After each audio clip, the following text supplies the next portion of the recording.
Today is March 31st, 2011. We're interviewing Leroy Brashears, and we are going to ask some questions about his service.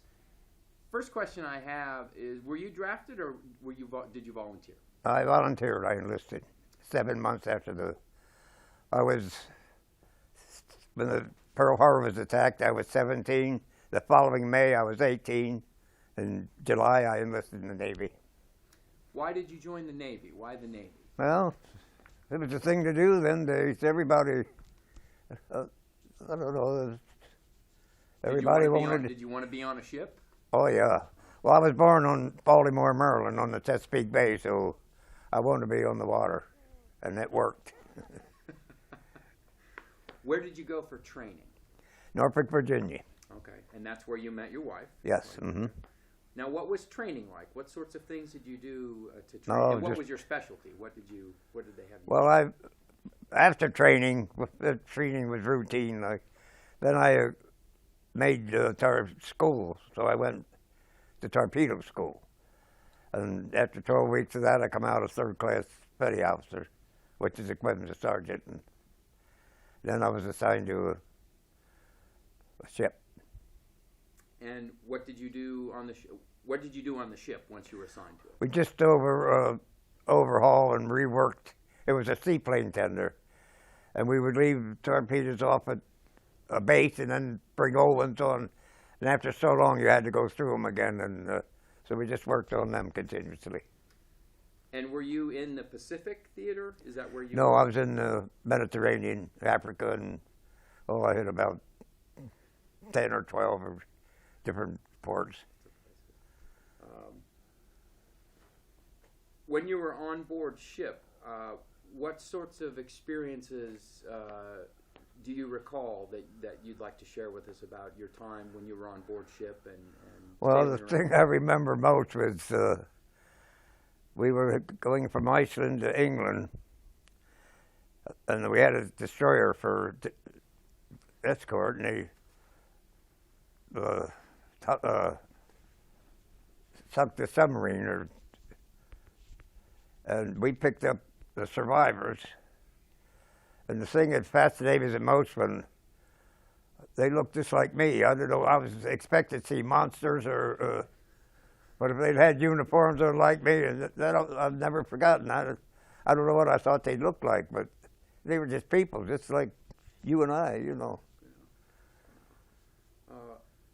So you were on a ship, and the destroyer sank a submarine? Yeah, I was on that ship for 20 months, and then I got transferred to a destroyer for another 10 months. So I had 30 months sea duty. And were you when you were on the destroyer? Where was that destroyer? Was it in the Mediterranean? Yeah. Mm-hmm. And where did you go in the Mediterranean? What sorts of we went to.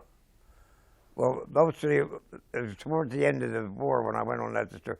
We were with carriers that were practicing all day long, taking off, and we were what they call a plane guard. If a plane went off, we had to pick up the pilot because the carrier don't stop; it just keeps going. But on the other ship, I had a seaplane tender. My first voyage was called the Banana Run. We had Hamilton, Bermuda, San Juan, Puerto Rico, Port of Spain, Trinidad, Guantanamo Bay, Cuba. Then after that, I went to Brazil, Panama, North Africa, Casablanca, Iceland, England, just you name it. That's a lot of time at sea. Yeah, it is 30 months. That was 2.5 years. How did you keep in touch with home? Were you able to write letters? Yeah, and they were free, no postage. Yes, so we write quite often. Now, did you write to your? She was your future wife at that time. Did you write to her yes. quite a bit? Mm-hmm. And she was able to write back? Oh yeah. Mm-hmm. Free postage. Did you write a lot? Oh. I don't know. It's hard to remember. Were you able to when you wrote those letters, were you able to say, did they tell you not to tell where you were? Yeah, we never said nothing. And I had my aunt wrote me in kind of in code. She was telling me about an interesting article she'd read about Port of Spain, Trinidad. And we were going there, and I found out my cousin was there, so I met him by her telling me. When she mentioned that, I figured that's where he was, see. Is that right? But you couldn't, they censored all our mail. When did you get out of the Navy? When did you leave the service? I got out September 23rd, 1945, right at the end of the war. Where were you when the war ended with Japan? Were you on the way there, or were you? I was when the war ended with Japan. This old destroyer I was on was one that they had in World War I. They'd given 50 of them to England, old four-stacker destroyers. Well, they decommissioned it, which means junking it, and they transferred me to San Francisco to be assigned to the Pacific, and I was in San Francisco when the war ended, so I never got to the Pacific. Well, how did you feel when you heard the war ended when you were in San Francisco? Oh, you can't explain it. After 3.5 years, I want to go home. I imagine so. Well, what did you do when you got home? And where was home? You were from Maryland originally. Yeah, but right? she was from Iowa, so where do you think I got stuck? I think she was worth it, don't you? Yes, I do. After 66 years, yes. Oh, well, no, that had to be quite a transition from Maryland to Iowa. What did you do when you came to Iowa? Well, I was away from home for so many years that I went to work for a Fruhoff Trailer Company in Cedar Rapids, and from then on, I just stayed here.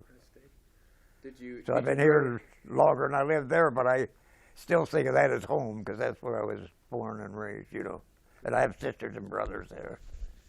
Well, I have to ask, when you first arrived in Iowa, was that the first time you'd been to Iowa when you came home, when you came after the war? Oh, yes, I'd never heard of Iowa. What did you think about it when you first saw it? What was your first impression of Iowa? I wonder what we're going to do with all that corn.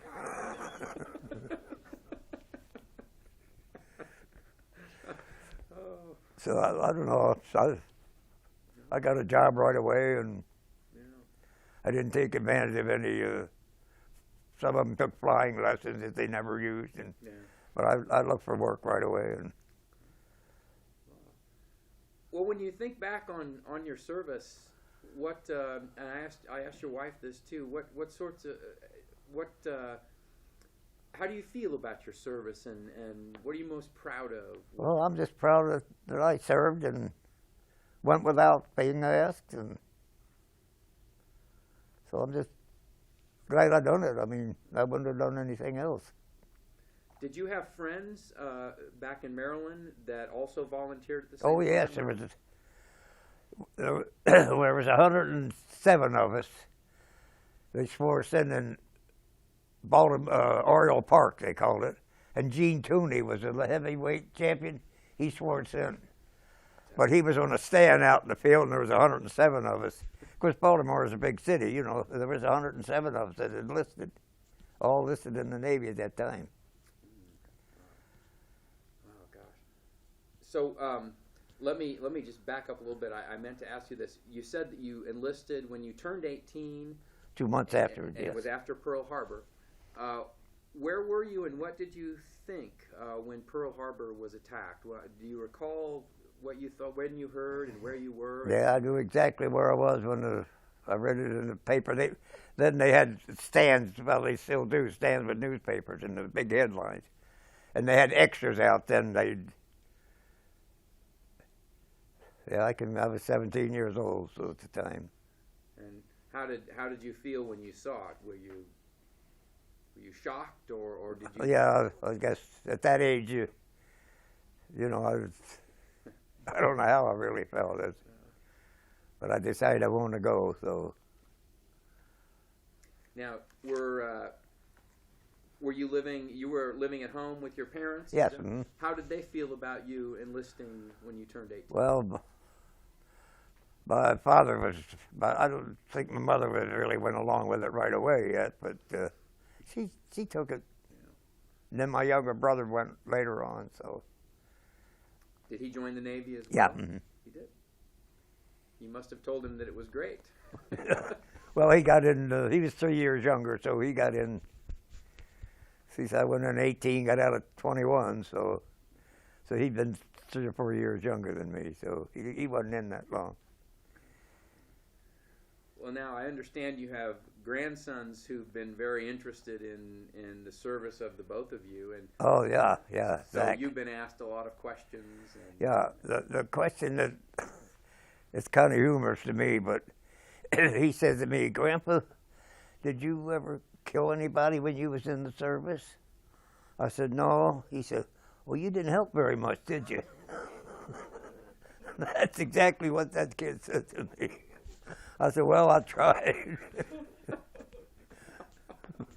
Oh well, kids will ask the dumbest questions, won't they? But he's got my he's got my dog tag and all my ribbons and all my medals. He's got them in a case up in his bedroom, and he seemed to like the one that was more interested in any of them, you know. Well, that's good. It's glad to have someone who is. That's he'll keep that and preserve it. That's very good. Well, now you went on the honor flight. Yes, we both did. And how did you feel about Oh, it? I thought it was fabulous. I never felt so important or pampered in my life as those. That was fascinating. It was a wonderful thing. Did you like the memorial? Did you? Oh think yeah, the memorial was yeah. nice? Very much so. It is a neat Mm-hmm. thing. Well, is there anything else that you probably told a lot of stories to your grandsons? Is there anything else you have that comes to mind? I'll tell you one story I've told the kids and all that I can still remember this day. But when I was in boot camp, excuse me, I met another fellow from Baltimore, Phil Bernhardt was it? I'll never forget his name. And we both got assigned to the same ship. So after we'd been on it, I don't know how long, but anyway, our chief petty officer came down. He said, "We have a transfer here for a third-class petty officer with 23 days delayed order." So that meant 23 days I could go home and didn't count against my leave or anything. He said, "Well, who wants it?" Well, naturally, both of us want it. And he said, "Well, we'll just flip a coin, one of you call it." And we did.